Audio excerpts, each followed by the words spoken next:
ಇಸ್ಕರಿಯೋತನು ಕ್ರಿಸ್ತನ ಜೊತೆಯಲ್ಲಿದ್ದಾನೆ, ಕ್ರಿಸ್ತನ ಮುಖವನ್ನು ನೋಡುತ್ತಾ ಇಲ್ಲ. ದೇವರ ಆಲಯದಲ್ಲಿ ಕೂತಿದ್ದಾನೆ, ದೇವರ ಕಡೆಗೆ ನೋಡುತ್ತಾ ಇಲ್ಲ. ಈತನ ಮನಸ್ಸು ಎಲ್ಲಿದೆ ಅಂದರೆ ಕ್ರಿಸ್ತನ ವಿರೋಧಿ ಜೊತೆಯಲ್ಲಿದ್ದಾನೆ. ಅವನು ದೇವರ ಜೊತೆಯಲ್ಲಿದ್ದಾನೆ, ಆದರೆ ದೇವರ ಜೊತೆಯಲ್ಲಿ ಸಮಾಧಾನವಿಲ್ಲ. ದೇವರ ಶಿಷ್ಯರ ಜೊತೆಯಲ್ಲಿ ಸಮಾಧಾನ ಇಲ್ಲ, ದೈವ ಜನರ ಹತ್ರ ಸಮಾಧಾನ ಇಲ್ಲ. ಈತನು ಕ್ರಿಸ್ತ ವಿರೋಧಿ ಜೊತೆ ಕೈ ಹಾಕಿದ್ದಾನೆ, ಕ್ರಿಸ್ತನ ವಿರೋಧಿ ಜೊತೆ ಈಜೋಡಾಗಿಬಿಟ್ಟಿದ್ದಾನೆ. ಪ್ರಿಯರೇ, ಹೇಳುತ್ತಾ ಇದ್ದಾನೆ, ನಿಮಗೆ ಎಚ್ಚರವಾಗಿರ್ರಿ, ಇದು ಅಂತ್ಯಕಾಲ ಸಮೀಪವಾಗಿದೆ, ನೀವು ಎಚ್ಚರಗೊಂಡಿರ್ರಿ.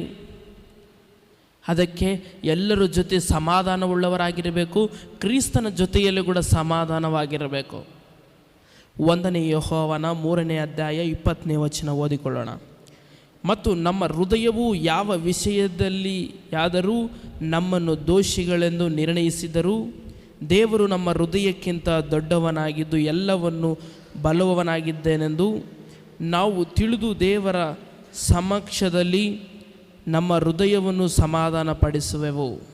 19ನೇ ವಚನ, ನಾವು ಸತ್ಯಕ್ಕೆ ಸೇರಿದವರೆಂಬುದು ಇದರಿಂದಲೇ ನಮಗೆ ತಿಳಿಯುವುದು. ನಮ್ಮ ಮನಸ್ಸಾಕ್ಷಿಯು ನಮ್ಮನ್ನು ಗೆದ್ದಿಸುತ್ತಾ ಇದೆ, ನಮ್ಮ ಮನಸ್ಸಾಕ್ಷಿಯು ನಮ್ಮನ್ನು ಗೆದ್ದಿಸುತ್ತದೆ, ನಮ್ಮ ಮನಸ್ಸಾಕ್ಷಿ ನಮ್ಮನ್ನು ಗದರಿಸುತ್ತದೆ, ಎಚ್ಚರಿಸುತ್ತದೆ, ಯಾವಾಗಲೂ ನಮ್ಮನ್ನು ಗದರಿಸುತ್ತಾ ಇರುತ್ತದೆ. ಅದಕ್ಕೆ ದೇವರ ವಾಕ್ಯ ಹೇಳುತ್ತದೆ, ಆತ್ಮವನ್ನು ದುಃಖಪಡಿಸಬೇಡ. ನಿನ್ನಲ್ಲಿರುವಂಥ ಪರಿಶುದ್ಧ ಆತ್ಮನು ಹೇಳುತ್ತಾ ಇದ್ದಾನೆ. ನೀನು ಕೇಳುತ್ತಾ ಇಲ್ಲ, ಪರಿಶುದ್ಧ ಆತ್ಮನು ದುಃಖಪಡ್ತಾ ಇದ್ದಾನೆ. ಪರಿಶುದ್ಧ ಆತ್ಮವನ್ನು ದುಃಖಪಡಿಸಿದಾದರೆ ನಿನ್ನ ಆತ್ಮವು ನಿತ್ಯವಾದ ನರಕಕ್ಕೆ ಹೋಗುತ್ತದೆ. ನೋಡ್ರಿ ಪ್ರಿಯರೇ, ನಾವು ಎದರಲ್ಲಾದರೂ ತಪ್ಪಿ ಹೋಗಿದ್ರು, ಎದರಲ್ಲಿ ಕೆಟ್ಟ ನಡತೆಯಲ್ಲಿ ನಡೆದರೂ ಕೂಡ ದೇವರಾತ್ಮನು ನಮಗೆ ತಿಳಿಸುವಾದಾಗ ಅದನ್ನು ಬಿಟ್ಟು ಬಿಡಬೇಕು. ಅದನ್ನು ಬಿಟ್ಟು ನಾವು ಆತನೊಂದಿಗೆ ಈಜೋಡಾಗಿ ಸಮಾಧಾನವೊಂದಿಗೆ ಇರೋಣ ಪ್ರಿಯರೇ. Peace with God. 2ನೇ ಮಾತು, ರೋಮ 5ನೇ ಅಧ್ಯಾಯ 2ನೇ ವಚನ ಓದೋಣ. ನಾವು ಈಗ ನೆಲೆಗೊಂಡಿರುವ ದೇವರ ಕೃಪಾಶ್ರಯದಲ್ಲಿ ಆತನ ಮುಖಾಂತರವೇ ನಂಬಿಕೆಯಿಂದ ಪ್ರವೇಶಿಸುವಾಯಿತು ಮತ್ತು ದೇವರ ಮಹಿಮೆಯನ್ನು ಹೊಂದವೆ ಎಂಬ ಭರವಸೆಯಿಂದ ಉಲ್ಲಾಸವಾಗಿದ್ದೇವೆ. Be continue in grace. ಕೃಪೆಯಲ್ಲಿ ನೆಲೆಗೊಂಡಿರಬೇಕು ಪ್ರಿಯರೇ. ಹಳೆಯ ಒಡಂಬಡಿಕೆಯಲ್ಲಿ ಕ್ರಿಸ್ತನು ಒಂದು ದೂತನು ಎಂಬುದಾಗಿ ಹೇಳುತ್ತದೆ ಪ್ರಿಯರೇ. ಯೆಹೋವ ದೂತ ಅಂದರೆ ಯೇಸು ಕ್ರಿಸ್ತನು, ದೇವದೂತರಂದರೆ ದೇವದೂತರೇ.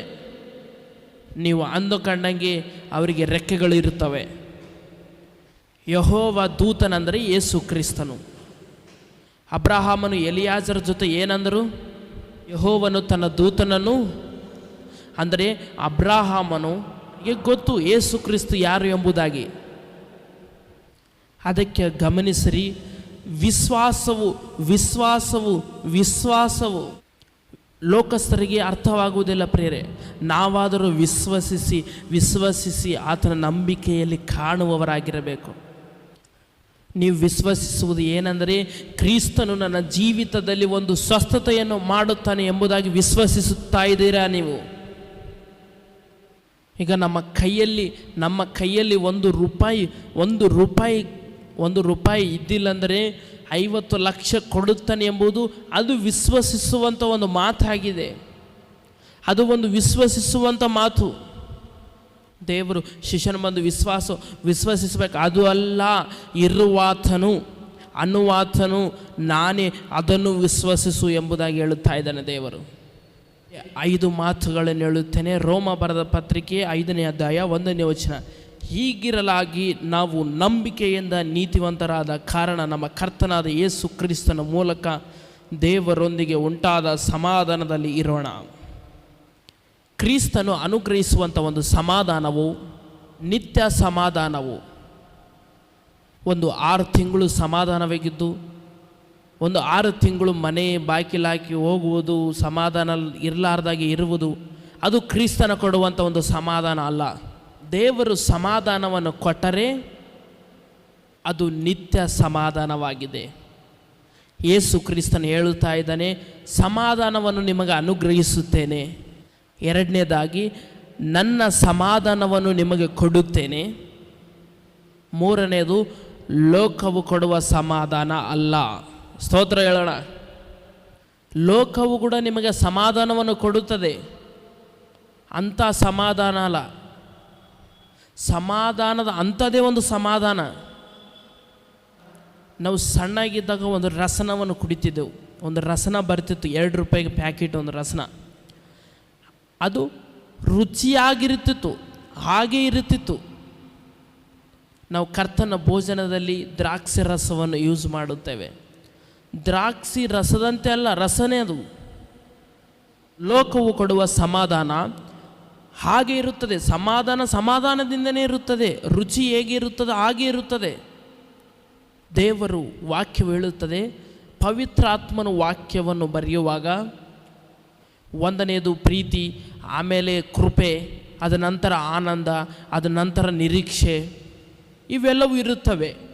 ಆಮೇಲೆ ಲಾಸ್ಟಿಗೆ ಸಮಾಧಾನ ಇಟ್ಟಿರಂದ್ರೆ ಹೇಗಿರುತ್ತಿತ್ತು? ಪವಿತ್ರಾತ್ಮನು ಒಂದು ಡ್ಯಾಶ್, ಒಂದು ಒತ್ತು, ಒಂದು ಡಾಟ್ ಇಟ್ಟರಂದರೆ ಅವಸರವಿಲ್ಲಾರದೆ, ಕೆಲಸಕ್ಕೆ ಬರಲಾರದೆ ಪವಿತ್ರಾತ್ಮನು ಇಡುವುದಿಲ್ಲ ಪ್ರಿಯರೇ. ಇಲ್ಲಿ ಮೊದಲನೇದಾಗಿ ನಮ್ಮ ಯೇಸು ಕ್ರಿಸ್ತನಿಂದ ಸಮಾಧಾನವು ಯೇಸು ಕ್ರಿಸ್ತನಿಂದ ಉಂಟಾಯಿತು. ಇಬ್ರಿಯ 12ನೇ ಅಧ್ಯಾಯ 14ನೇ ವಚನ, ಎಲ್ಲರ ಸಂಗಡ ಸಮಾಧಾನದಿಂದಿರುವುದಕ್ಕೂ ಪರಿಶುದ್ಧತೆಯನ್ನು ಹೊಂದುವುದಕ್ಕೂ ಪ್ರಯತ್ನ ಮಾಡಿರಿ.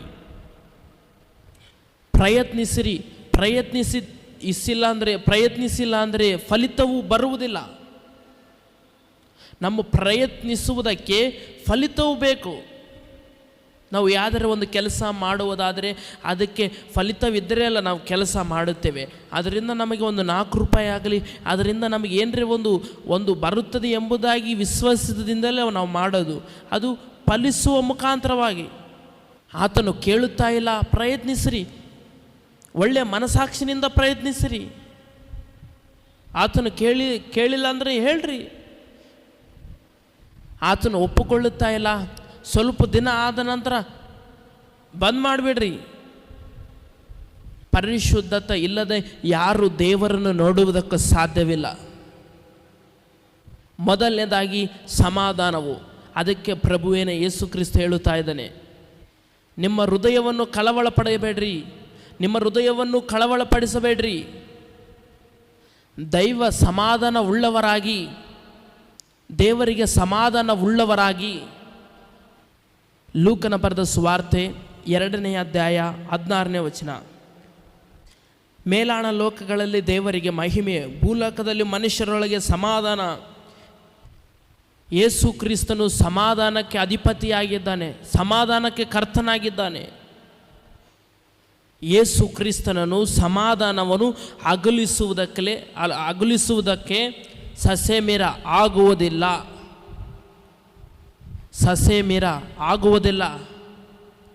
ಯೇಸು ಕ್ರಿಸ್ತನನ್ನು ಸಮಾಧಾನವನ್ನು ಅಗಲಿಸುವುದಕ್ಕೆ ಆಗುವುದಿಲ್ಲ.